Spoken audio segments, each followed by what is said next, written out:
Quiero compartir con ustedes un estudio de análisis de este sistema muy antiguo que es el Feng Shui. No es para enseñar o para indicar y reforzar esta visión del Feng Shui. Más que todo quiero aportar algunas ideas o investigaciones respecto al Feng Shui para darle mayor aplicatividad y para llevarlo pues a una situación más objetiva y concreta, es decir, aportar al conocimiento tradicional del Feng Shui algunos criterios que pueden ser muy útiles, pero también a veces se necesita dejar atrás algunos enfoques del Feng Shui tradicional porque no está pues muy dado a ser exacto y a entender bien el proceso de las energías en el medio ambiente. Sabemos que Feng Shui es un término y es una técnica que tiene que ver con el viento y el agua, pero en el sentido de que se mueve como el viento y se mueve con el agua, es decir, las energías pueden extenderse y expandirse. De esta manera, esto nos habla un poco de la radiación electromagnética o bioelectromagnética, si le llamamos así. Cuando se habla del Feng Shui, se está hablando del espacio y del tiempo. Pero básicamente el Feng Shui se está dirigiendo más que todo al espacio, es decir, podría haber en general dos escuelas, la escuela del espacio y la escuela del tiempo, que debiera ser incluso los dos integrados, el Feng Shui del espacio y del tiempo. Pero generalmente se dirige a ver las orientaciones, que es el espacio, lógicamente. Pero es una visión, o sea, a diferencia de la visión cartesiana del espacio, la tradición del Feng Shui nos hace ver un espacio que tiene que ver mucho con la geografía y yo diría tendría que ver también con la astronomía, porque de esta manera nosotros podemos detectar dentro de la esfera de la Tierra cualquier espacio cuyas coordenadas no van a ser necesariamente iguales como está graficado en la parte del Feng Shui, en el diagrama, con los espacios de arco iguales.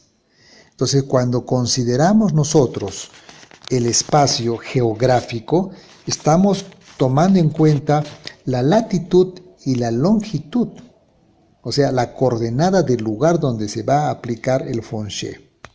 Si esto es así, entonces un punto sobre la superficie de la Tierra, o sea, un punto que va a delinear un espacio, en esa área podemos considerar el centro, topocentro, y luego proyectarlo como una especie de esfera, y no solamente de plano, como un círculo, o mejor como una circunferencia imaginaria, en la que necesariamente tiene 360 grados. O sea, todo espacio tenemos que entenderlo en un área de 360 grados, una circunferencia y un círculo, para que de esta manera podamos definir la orientación en ese espacio.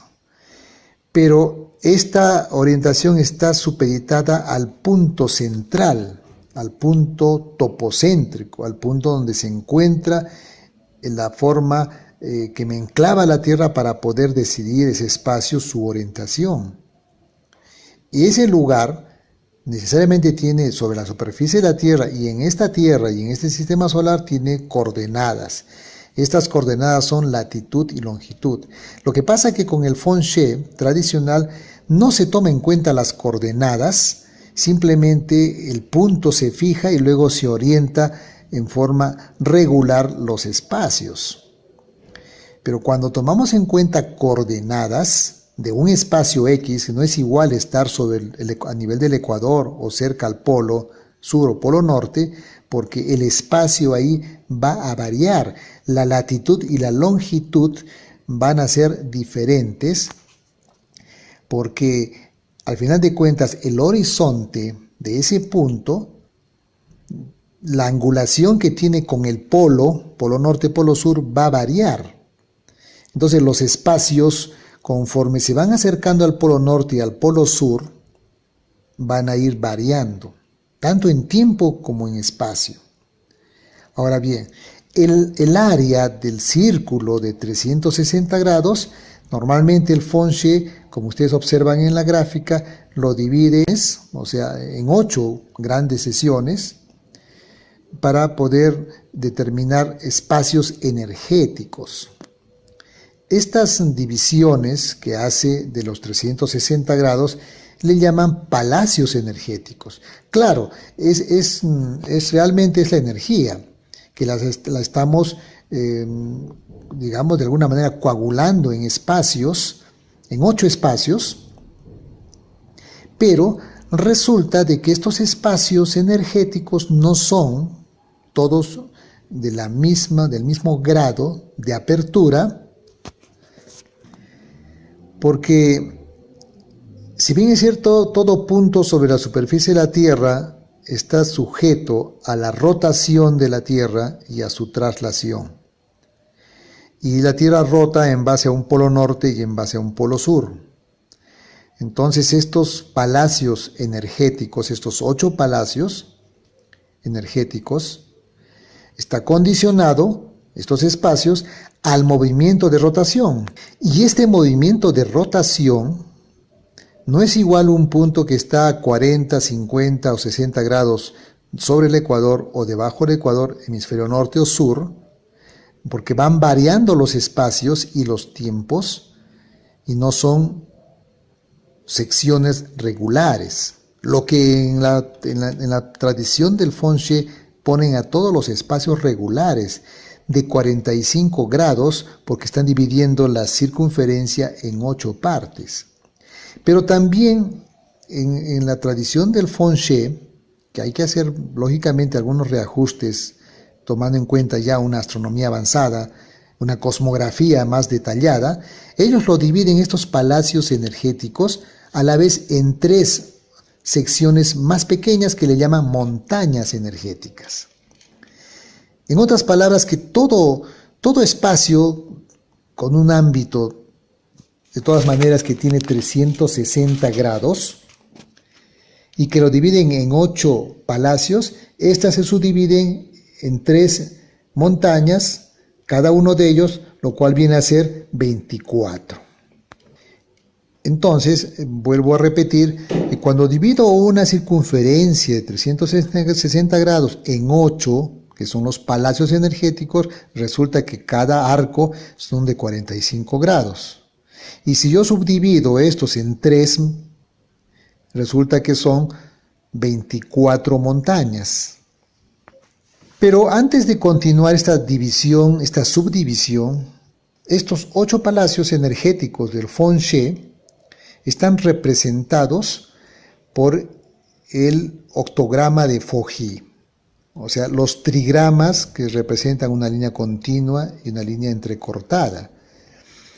Pero lo interesante y lo curioso es de que cuando utilizamos el hexagrama, el octograma de Foji, de los trigramas, estos representan tiempo, no espacio, porque es en virtud de la radiación del Sol cuando sale y luego se oculta, porque la parte yang que representa desde que sale el Sol hasta que se oculta es la parte yang, y desde que se oculta hasta que vuelve a ser la parte yin, en el sentido del día cuando sale el Sol.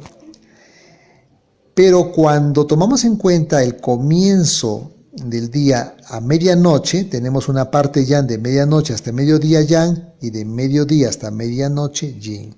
Por lo tanto, esta interacción de estos dos aspectos nos va a indicar el tipo de radiación solar, la energía del movimiento aparente del Sol. Y si subdividimos estas áreas de cantidad solar del ocaso hasta la medianoche, de la medianoche hasta el alba, en 2 nos va a salir justamente 3 divisiones que representan los 3 kowas del hexagrama. Entonces, este trigrama representa simplemente cantidad de luz y cantidad de sombra. Por lo tanto, eso ya es tiempo, no es espacio. De tal manera que aquí hay una confusión para utilizar y analizar las energías del Feng Shui. O se utiliza los trigramas que representan tiempo, y estos trigramas que representan tiempo lo estamos ubicando en el espacio. Entonces, si es tiempo, sabemos que el tiempo también varía de acuerdo a la latitud y longitud de la ubicación de un ser, de un punto topográfico. Porque ahí hay lugares en la Tierra que los momentos de sol, de luz, son más grandes y más pequeños. En Europa, por ejemplo, la área de luz es mayor que en el Ecuador, y la área de sombras de la noche también es mayor. Entonces, esta variación del tiempo está en relación al punto topográfico. Entonces, las áreas temporales que inicialmente son representadas por el octograma de Foji no son regulares de 45 grados, sino varían de acuerdo al lugar donde se encuentran, topográficos. El tiempo va a variar en cuanto a la apertura de este octograma. Si esto se da en el tiempo, también es en el espacio. Todo espacio también está en relación al tiempo. Entonces, al final de cuentas, los trigramas no son regulares. Y si yo divido un espacio regularmente, tal vez esto pueda funcionar a nivel del ecuador. Pero mientras yo me voy acercando al polo norte o polo sur, hemisferio norte, hemisferio sur, esto va a abrirse, a aperturarse o también cerrarse. Entonces, cuando yo quiero subdividir un área de 45 grados en subdivisiones de 3 para llegar a las 12, a las 24 montañas, porque estoy dividiendo cada arco, que son 8 por 3, son 24 montañas, y a partir de eso, yo quiero darle pues una cierta significación, pues tendríamos que hacer los reajustes necesarios. Estos 8 palacios iniciales que utiliza el Feng Shui, que representa el palacio, por ejemplo, del fuego, Li, que está en el este, o que representa al palacio Kan, que es el oeste, o que representa al palacio que está en el cenit, que son los trigramas con líneas continuas, que representa al cielo, o el trigrama que representa a la tierra, que está en la parte inferior. Es decir, tenemos los 8 elementos naturales que están enclavados representando metafóricamente a estos trigramas o a estos espacios de luz y sombra. Empezando por el este, tenemos al fuego.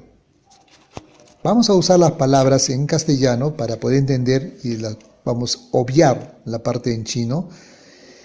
Empieza con el fuego. Vamos ascendiendo conforme sale el sol, después que sale del alba, tenemos en la parte intermedia al lago, y en la parte del cenit hacia arriba está el cielo. Luego ya va tendiendo hacia el ocaso y tenemos el viento, y en el ocaso está el agua. Ya después del ocaso, entre el ocaso y la medianoche, tenemos a la montaña, y en la medianoche a la tierra. Y entre la tierra y el fuego, cuando ya el día va comenzando a crecer, tenemos el rayo.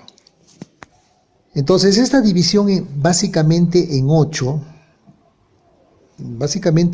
que son los trigramas de Foji, porque hay otra división que es la del rey Wang y otros personajes que no tienen una correlación consistente con el entorno energético de la naturaleza. Sin embargo, el octograma de Foji sí representa los instantes energéticos y sus variaciones del momento circadiano del día. Ahora, hay otros sistemas del Feng Shui que trabaja, dice, con 9 palacios, pero en realidad son los 8, y toma en cuenta el centro como otro palacio más. Y justamente le llama esto 9 palacios, que en realidad son 8, con su punto topocéntrico, que es el noveno. Estos 9 palacios, considerando al central, lo utilizan también para trabajar en el feng shui. Pero en realidad, cuando se habla de la utilización de estos 9 palacios, en realidad son 8, y que tiene que ver un poco con el sistema de la estrella volante. Bueno, es otro elemento que vamos a verlo más adelante, pero en realidad son 8 los espacios y los tiempos. Y el del centro puede considerarse como el punto topocéntrico, el noveno. Bueno, después de que hemos hecho la división de estos 8 palacios, de esta circunferencia de 360 grados, y los subdividimos en 3 de cada uno, nos va a dar pues las 24 montañas que dice la tradición. Pero es una división y una subdivisión de la división, es decir, simplemente el espacio estoy seccionándolo en forma regular, lo cual en la realidad no es tan así. Las cosas no son totalmente regulares. Estos tienen que ser ajustados en virtud del espacio y el tiempo donde se ubica ese centro, que es el centro mismo donde vas a usar la observación, que se llama el centro topocéntrico. ¿Qué es lo que hacen entonces en la tradición del feng shui? Como hay 24 montañas, es decir, hemos subdividido el espacio octográmico, resulta que hay que ponerle pues una significación. Pero si nosotros seguimos dividiendo, van a resultar mucho más divisiones de las subdivisiones. De tal manera de que los significados de esta subdivisión no tiene que salir del contexto de la primera área encontrada, que es el octograma. Pero sin embargo, en la tradición están enclavando, yo diría forzadamente, para que encaje en las 24 montañas un significado cualitativo. Y están utilizando esa leyenda de los 12 animales, que es una leyenda budista no taoísta, y de otros personajes, que ya tenemos 12 ahí y necesitamos otros 12.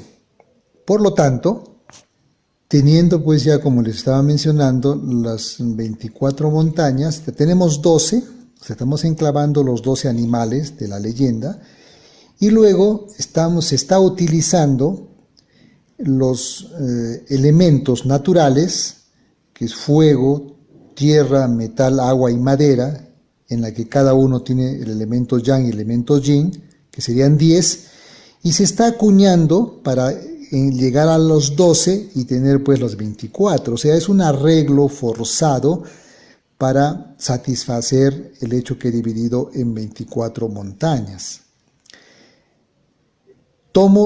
Han tomado primero de los animales basados en una leyenda, y segundo han tomado los elementos naturales del entorno y de alguna forma relacionado con el sistema de pentacoordinación de la acupuntura china, en la que el fuego tiene el elemento yin y yang, corazón, intestino delgado, el estómago y vasopáncreas, que es yin y es yang, es un órgano y una víscera, que es yang y yin, que serían 2 de tierra, yang y yin 2 de metal, yang y yin del agua y yang y yin de la madera. Y como son solamente 10, entonces han tenido que ingresar la repetición de algunos de los elementos, tratando de que se logre los 12.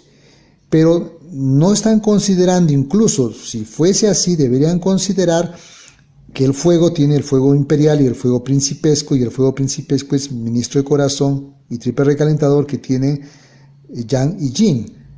Podría salir ahí 2-12, entonces encajaría los 24, pero aún así yo no puedo traer elementos propios de la naturaleza energética del ser humano y enclavarlos en una relación de espacio y tiempo en el feng shui, y menos aún una leyenda que está pues, es discutible la secuencia de los animales.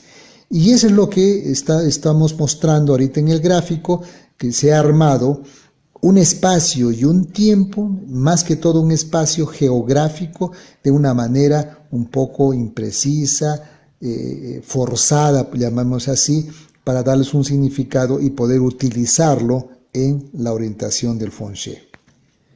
Y más aún, como se ha dividido el espacio en 360 grados, 45 grados para cada espacio ortográmico, y hemos hecho la subdivisión, lo que quiere decir que estas 24 montañas tienen un arco de 15 grados cada una. Ahora, una vez establecido este armazón, yo diría poco científico, porque no se está basando en una cosmografía para el espacio, ni en una especie de visión topocéntrica para el tiempo, de tal manera de que al hacer esto en el papel y hacer la división de la subdivisión y poder marcar ahí los espacios y utilizarlo para un diagnóstico desde el punto de vista del Feng Shui, incluso también lo están utilizando como indicadores energéticos para representar pronóstico de un grupo humano, de una persona o de una situación. Incluso mencionan que de esta manera examinan una especie de mandala energético para un año determinado, dado de que los animales que están implícitamente considerados aquí, pues nos indica un año de acuerdo al ciclo hipotético, fantasioso de 60, el ciclo de 60 años, en las que si en un año determinado a la fecha cae en el gallo, por ejemplo, uno determina la orientación, determina el palacio y la montaña, lo cual es un enredo realmente, es un enredo que no tiene ni salida ni entrada, porque no está acorde al espacio y al tiempo en el aspecto pues real, objetivo, astronómico o cosmobiológico. Entonces no tiene una funcionalidad concreta, sino hipotética, fantasiosa, que más distrae al investigador y no lo ubica pues en lo que debe ser. Entonces el Feng Shui es así que cae en un mal uso y tampoco no representa bajo esa forma las energías del momento reales y objetivas. Y la técnica que se da pues es utilizar una brújula. Y miren, también hay que considerar en esto de la brújula, ¿cuál es la orientación que debemos tomar? ¿O es el polo norte magnético o el polo sur magnético, que eso sí nos señala la brújula, o es el espacio geográfico, el polo norte celeste terrestre, el polo sur terrestre? Ahí hay una variación porque hay 11 punto y tanto de grados de diferencia entre un polo y otro polo. De tal manera que cuando uno utiliza el Luopan con la brújula, pues ¿a cuál nos orientamos? Eso también hay que tomar en cuenta cuando uno hace la orientación. Y una vez que tengamos esa orientación en base a la brújula, entre comillas, pues yo diseño una plantilla, la ubico en el centro y trato de ver con un lápiz, con un lapicero, pues trato de hacer los límites de las 24 montañas sobre un plano cartográfico, y de acuerdo a eso comienzo a hacer una deducción, pero esta deducción está emergiendo de criterios que es más una mezcla que una síntesis, es más acuñar significados simbólicos enredados y que no tiene una coherencia energética con el momento espacio-temporal. Por eso creo que el Feng Shui hay que analizarlo con un criterio más científico, astronómico, cosmográfico, topocéntrico, para poderle darle el uso de la tradición del Feng Shui, que sí es una tradición muy buena, pero que con el tiempo se ha quedado simplemente en una matriz, digamos, hipotética, en una matriz regular, pero hay que ajustarla al lugar topocéntrico y topográfico. Muchas gracias.